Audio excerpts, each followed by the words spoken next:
The auditorium shimmered with flashes of cameras and laughter, the air thick with the scent of roses, perfume, and freshly ironed graduation gowns. Everywhere I turned, parents were cheering, hugging, crying. For a brief moment, I allowed myself to believe my family would be the same. Just proud, just happy. But deep down, I already knew better.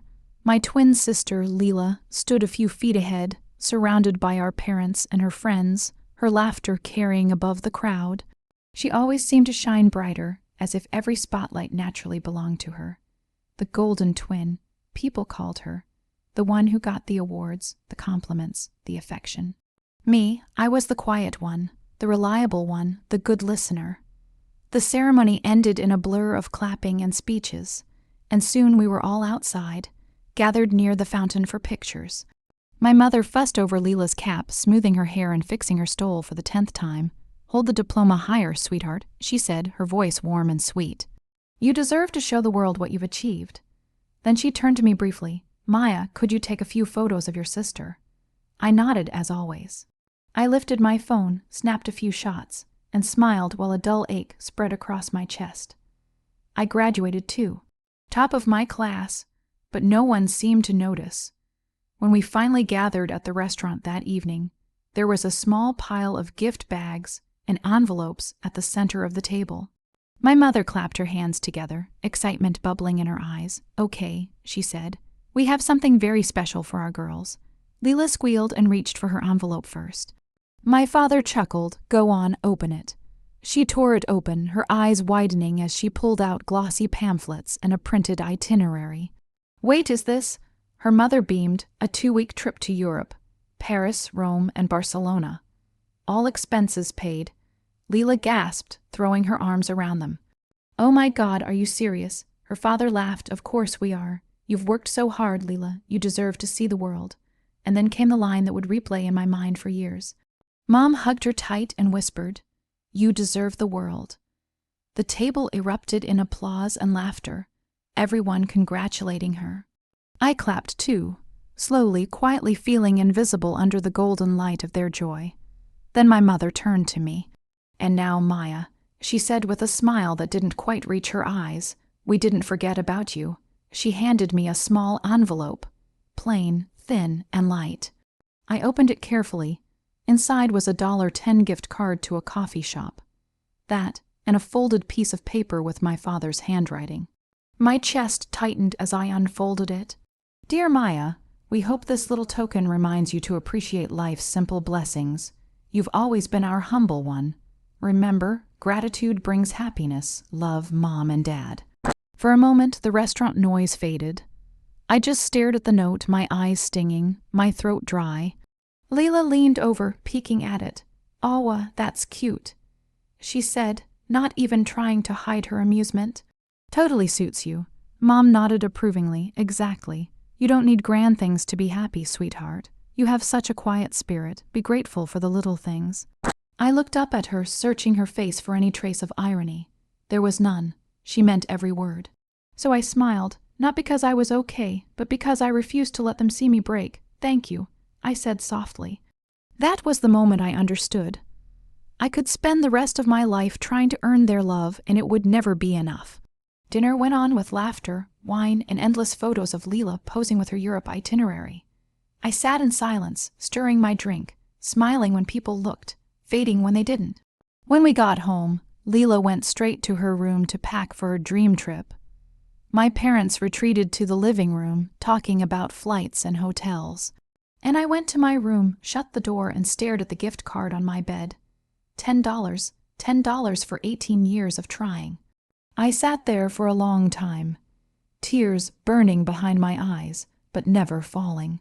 Then I reached under my bed, pulled out the small box I'd kept hidden savings for my part-time job, a few essentials I'd been collecting for later. Later had come. I packed quietly clothes, laptop, sketchbook, toothbrush. I took one last look around the room, filled with second-hand furniture and hand-me-down memories. Then I slipped out the front door, the night air cool and sharp against my skin. No one saw me leave.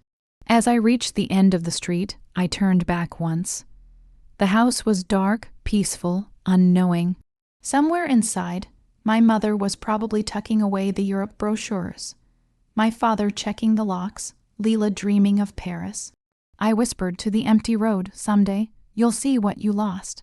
And then I walked away, the sound of my footsteps mixing with the soft hum of the city, each one carrying me further from their world and closer to my own. The first morning after I left home, the sunlight streaming through my new apartment window felt like both a blessing and a punishment. The place was small, barely big enough for a single bed, a rickety desk, and a view of the neighboring brick wall. But it was mine. No one's voice echoing down the hall, no constant comparison, no shadows of golden perfection hanging over me. Freedom, I discovered, was not glamorous. It was quiet, lonely, and uncertain. I spent the first few days eating instant noodles, living off savings and searching for anything. That felt like direction. The silence was strange at first. I had grown up in a house where my mother's voice filled every corner, where my father's laughter followed Lila's stories like a loyal echo. Now, all I heard was the hum of the refrigerator and the occasional car passing outside. Sometimes, I'd catch myself imagining the dinner table at home. I pictured them laughing, Lila talking about Parisian cafes, my parents hanging onto her every word.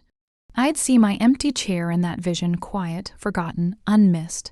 Then I'd remind myself I chose this. To pay rent, I took a part-time job at a small cafe a few blocks away. It wasn't glamorous, but it was honest work. I liked the rhythm of it, the sound of the espresso machine, the smell of roasted beans, the way the same few regulars came in every morning and smiled at me as if I belonged there. The owner, Mrs. Langley, was an older woman with kind eyes and a sharp sense of humor. She never pried, but one afternoon, as I wiped down the counter, she said quietly, "You look like someone who finally decided to stop waiting for applause." I looked up, startled. That's one way to put it. She smiled knowingly. "Good, the world's noisy enough. Learn to clap for yourself, kid." That night, those words echoed in my mind. I started keeping a small notebook beside my bed. A gratitude journal, ironically. But instead of listing what I was thankful for, I wrote what I wanted to build, my own career, my own peace, my own version of deserving the world. Meanwhile, Lila's posts began to flood my social media feed. A picture of her in a designer coat posing beside her new luggage, a story tagged counting down the days to Europe, airplane, revolving with a sea of heart emojis. Each post was like a tiny reminder of everything I didn't have, and everything I no longer wanted to beg for. Still, late at night, when the loneliness crept in, I'd scroll through her photos and whisper to the dark, "I hope you're happy, Lila, really happy." By the end of the week, exhaustion began to fade into quiet determination. I had sent out several applications to design firms. My major had been graphic design, though my parents never really took it seriously. Lila's got her future mapped out. My father once said, "But Maya just draws." Still, I applied. I poured my heart into each portfolio submission, staying up late, sketching ideas under the soft yellow light of my desk lamp. Then, on Friday morning, my phone buzzed with an unknown number. I almost didn't answer, until I saw the email notification that popped up a second later. Subject, internship offer, Creston Design Studio. My heart raced. I picked up the phone, my voice trembling as I said hello. The woman on the other end was warm, professional, and smiling through her words. "We loved your portfolio, Maya. Your work is original and emotional. We'd like to offer you a position as a junior design intern starting Monday." I nearly dropped the phone. "Wait, really? I mean, yes, thank you so much." After hanging up, I stood in the middle of my tiny apartment, stunned. Then I laughed, loud, unrestrained, almost wild. For the first time, my success was mine alone. No one to overshadow it. No one to say Lila did it better. I brewed myself a cup of coffee and sat by the window, the morning light washing over me like a quiet promise. Maybe life wasn't fair. Maybe it never would be. But I could build something honest from the pieces they'd broken.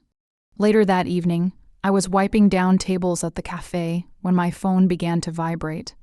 I glanced at the screen and froze. Mom, the first call since I left. My stomach tightened, but I didn't answer. Then it buzzed again and again. 5 missed calls in a row. Finally, a text appeared. Please, Maya, it's urgent. Call us, please. My breath caught. Something felt wrong. I slipped into the storage room, my hands shaking as I dialed back. The line connected instantly, and what came through wasn't my mother's usual calm voice. It was broken sobbing. Maya, she choked out between gasps. Oh God, thank goodness you answered. We don't know what to do, Mom, I said carefully. What's going on? It's Lila, she cried. She's in trouble. Something happened on her trip. She's stranded in Italy. Her wallet, her passport, everything's gone. We can't reach the agency and she's all alone. We don't know what to do. Her words tumbled out in panic. For a long moment, I just stood there, silent, the noise of the cafe fading to a distant hum. My mind flashed back to that dinner table, to her arms wrapped around Lila as she whispered, "You deserve the world." Now that same voice was trembling, desperate, pleading with me. "Maya, please," she said again, voice breaking. "You're always so responsible. You always know what to do. Please help your sister." I closed my eyes. The irony of it all cut deep.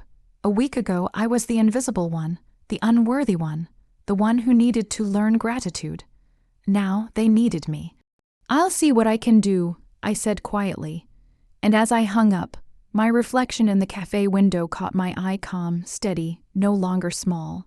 For the first time, I realized I held a kind of power I'd never had before. Not revenge, not yet. But the world was finally tilting, and this time it was tilting toward me. I didn't sleep that night. After I hung up, I sat on the edge of my bed, staring at my phone as if it might start ringing again. My mother's sobs still echoed in my head, the tremor in her voice like a song I'd waited my whole life to hear. Except now, it only brought confusion. Lila in trouble, alone. My first instinct was pity. Despite everything, she was still my sister. My mirror image, my other half. But then came the memory of her laughter as I opened that pitiful $10 gift card. Her smirk, the words, "Totally suits you." I pressed my palms against my face, trying to silence the ache.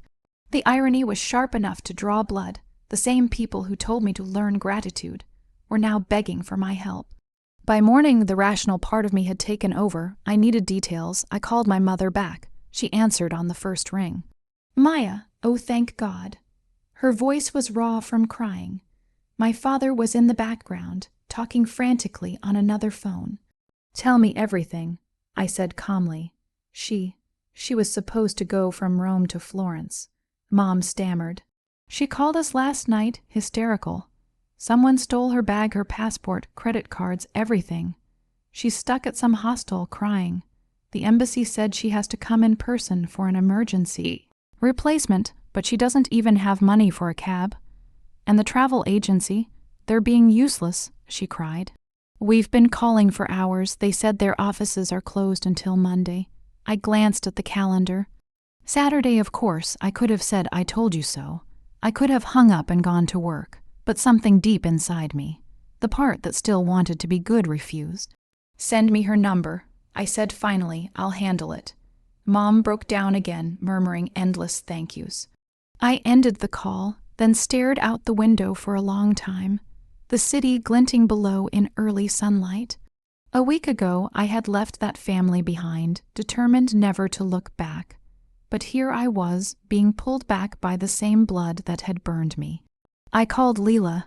She answered after 2 rings, her voice small and broken. "Maya, yeah, it's me." A sharp sob came through the line. "Oh my God, Maya, I didn't know who else to call. Mom said you'd help. I'm so stupid, everything's gone, my money, my passport." "Hey," I interrupted softly. "Breathe," she sniffled. I don't know what to do." I closed my eyes and took a deep breath. "Where exactly are you?" She gave me the name of the hostel. I jotted it down. Okay, stay there. Don't talk to strangers, don't wander off. I'll make some calls. For the next 3 hours, I worked the phone like a crisis manager. Through a contact I'd met at Creston Design Studios' HR orientation, a woman who'd once studied in Rome. I got the number of a local liaison who helped stranded travelers. I wired some of my own savings money meant for rent to arrange transport to the U.S. Embassy. By afternoon, everything was in motion. Lila would get a temporary passport, her records verified through the consulate, and enough cash to cover meals until her replacement card arrived. It was exhausting but efficient. My hands shook when I finally set the phone down. An hour later, Lila called again, this time calmer, her voice trembling with relief. Maya, I don't even know what to say. You saved me. I don't deserve you. I leaned against the wall, the ache in my chest heavier than I expected. You'll be okay now, I said quietly. Silence hung between us. Then she whispered, you must hate me. I hesitated. Why would I? Because of everything. The way Mom and Dad treated you. The way I went along with it. Her honesty caught me off guard. I thought of the years I spent trying to be noticed, the little birthdays they forgot, the way my accomplishments were always nice, but Lila's was bigger. Maybe part of me did hate her. But the hatred was small, now faded, like an old bruise. I don't hate you, I said at last. I just learned to stop expecting anything. She started to cry again. I don't deserve your kindness. No, I said softly. You don't, but I'm giving it anyway. I could almost hear her collapse under the weight of those words. When we hung up, I sat in silence for a long time, feeling something shift inside me. Not triumph, not revenge, but a quiet reclamation. For years, they'd made me believe kindness was weakness, that being humble meant being small. But standing there, knowing I'd helped Lila not out of obligation but choice, I realized how wrong they'd been. Kindness could be power.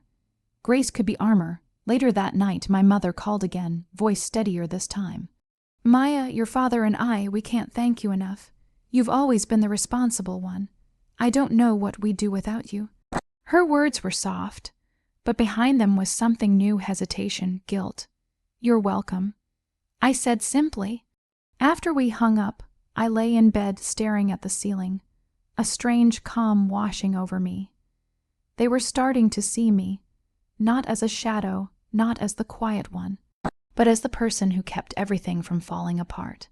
And that realization wasn't bitter. It was freeing. I didn't need to shout for their love anymore. I had my own voice. The next morning, I woke to an email from Creston Design Studio. We're impressed by your initiative and communication skills. We'd like to involve you in an international client project based in Milan. Please confirm availability. I laughed softly, the irony too perfect to ignore. Lila was stuck in Italy, terrified. And I'd just been invited there because I earned it. As I packed my sketchbook into my bag for work, a thought flickered in the back of my mind, gentle but certain. Maybe this was the universe's way of balancing the scales. Not through revenge or cruelty, but through quiet, poetic justice. The night I returned from Milan, the city outside my apartment window glowed softly, bathed in golden light. My first work trip had been everything I'd dreamed of: demanding, inspiring, exhilarating. I'd stood in the same Italian streets where my sister had once felt lost and helpless. But instead of fear, I'd felt purpose. For the first time in my life, I wasn't someone's afterthought. I was someone's choice. I landed a promotion offer that morning. Creston Design wanted me to head a new project line for international clients. The salary was more than I'd ever dared to imagine. When I checked my phone, I saw several missed calls from home. The messages were softer now, almost reverent. We'd love to have dinner when you're free. Your father made your favorite soup. Please come home, sweetheart. We miss you. I stared at the messages for a long time before replying. Sunday, 6 p.m. When I walked up the familiar driveway 2 days later, it felt like stepping into an old photograph, faded but still familiar. The porch light was on, the same creaky wind chime swinging in the autumn breeze. Lila opened the door. For a second, we just looked at each other. She looked different, thinner, quieter, her smile hesitant. Gone was the perfect gloss she once wore like armor. "Maya," she breathed, as if saying my name hurt. "You came, of course." Inside, the table was set beautifully, candles flickering beside a vase of roses. My father stood up awkwardly when he saw me, clearing his throat. "You look well. We're so proud of you." My mother reached out as if afraid I'd pull away. "You've done so much, Maya. We've been following your work online. That article about your Milan project, it was beautiful." For the first time in years, their eyes held something I had never seen directed at me before. Not tolerance, not politeness, respect. Dinner began quietly. The food was the same as always: roasted chicken, mashed potatoes, salad, but the air was different. Softer, tentative, Lila glanced at me across the table, eyes glistening. "I never said thank you," she whispered, "for helping me that day." "You just did," I said gently. She gave a shaky laugh, tears slipping down her cheeks. "You saved me, Maya, and I don't think I'll ever stop trying to deserve that." Something inside me eased. All the resentment I had carried for years, the bitterness, the loneliness, seemed to dissolve into something quieter. Not forgiveness exactly, but peace. After dinner, as the plates were being cleared, I stood up and took a small box from my bag. "Before I go," I said softly, "I brought you something." My mother blinked in surprise. "For us, yes." I handed it to her. "A little gift." She opened the lid slowly. Inside was a neatly folded note and a familiar object resting on top, a $10 gift card to the same coffee shop from my graduation night. Her breath caught. She unfolded the note with trembling fingers. My handwriting flowed across the paper, calm and steady. "Thank you for teaching me what real gratitude means. I used to think love had to be earned. Now I know it's something you grow within yourself. I'm grateful for that lesson, Maya." For a long, quiet moment, no one spoke. Then my mother's shoulders began to shake. Tears slid down her cheeks, and my father looked away, blinking hard. "I'm sorry," she whispered, "for everything." I smiled, not to be cruel, but because the moment felt whole, finally. "I know," I said. "You did what you thought was right. We all learn eventually." Lila reached for my hand across the table, squeezing it tightly. "I'm so proud of you," she said, voice breaking. For the first time in forever, those words didn't sting. They didn't feel like borrowed affection or forced validation. They felt real. I didn't stay long after that. The evening air outside was crisp and soft, carrying the faint scent of home and closure. I stood at the edge of the driveway for a moment, watching the house glow behind me, and smiled. I wasn't leaving in pain this time. I was leaving whole. As I walked to my car, my phone buzzed, an email notification from my boss at Creston. Subject: exciting news. "Maya, we'd like to offer you the lead designer position for our new European campaign. The first stop will be Paris." "Congratulations," I laughed quietly, tears stinging my eyes. The irony was beautiful, not cruel, not sharp, just poetic. Lila had once been given the world on a silver platter. I had been given a $10 lesson in gratitude, and now I was earning the world on my own terms. I started the engine, the soft hum filling the night. As I pulled away from the house, I whispered the same words I'd spoken the night I left. But this time, there was no anger in them, only peace. "Someday you'll see what you lost." And I think they already had.